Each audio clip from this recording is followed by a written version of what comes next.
Primary teacher recruitment D.El.Ed প্রার্থীদের নিয়োগের লড়াই আদালত অবমাননার মামলায় বড়সড় মোড়।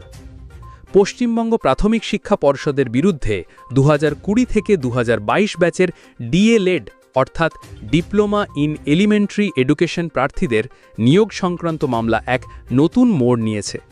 বারবার আইনি নোটিশ দেওয়া সত্ত্বেও পর্ষদের নিষ্ক্রিয়তার কারণে প্রার্থীরা অবশেষে সুপ্রিম কোর্টে আদালত অবমাননার মামলা দায়ের করেছেন।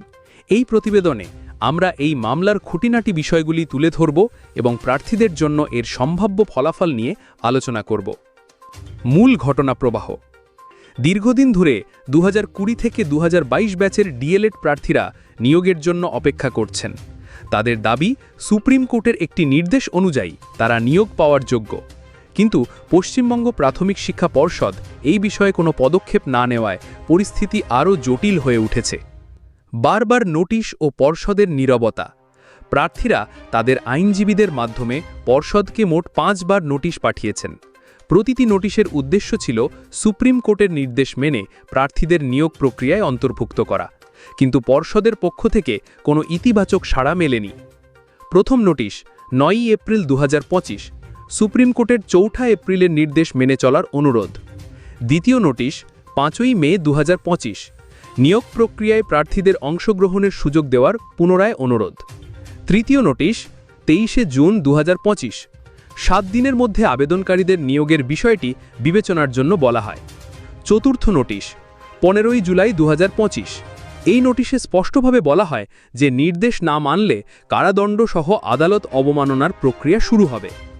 পঞ্চম নোটিশ 30 জুলাই 2025, পর্ষদকে পদক্ষেপ নেওয়ার জন্য 3 দিনের চূড়ান্ত সময় দেওয়া হয়। আদালত অবমাননার মামলা। বারবার নোটিশ দিয়েও কোনো কাজ না হওয়ায় প্রার্থীরা সুপ্রিম কোর্টে 3টি পৃথক আদালত অবমাননার মামলা দায়ের করেন। এই পদক্ষেপটি তাদের লড়াইকে এক নতুন মাত্রা দিয়েছে এবং পর্ষদের ওপর চাপ সৃষ্টি করেছে। মামলার নতুন মোড়।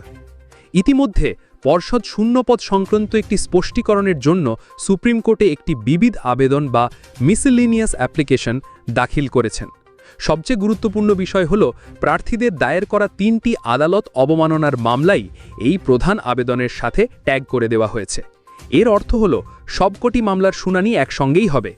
আইন বিশেষজ্ঞদের মতে এটি প্রার্থীদের জন্য একটি সুবিধাজনক পরিস্থিতি, কারণ এটি তাদের মামলাকে আরও শক্তিশালী করবে এবং সমস্ত বিষয় একসঙ্গে বিবেচনা করা হবে। ভবিষ্যতের সম্ভাবনা। এই মুহূর্তে সমস্ত ডিএলএড প্রার্থীরা আশাবাদী। যেহেতু সমস্ত মামলায় একসঙ্গে শোনা হবে, তাই একটি ইতিবাচক এবং সার্বিক সমাধান বেরিয়ে আসবে বলে আশা করা হচ্ছে। আবেদনকারী সহ সকল যোগ্য প্রার্থীরা যারা ইন্টারভিউ প্রক্রিয়ায় অংশ নিয়েছিলেন, তারা সকলেই একটি ভালো খবরের জন্য অপেক্ষা করছেন।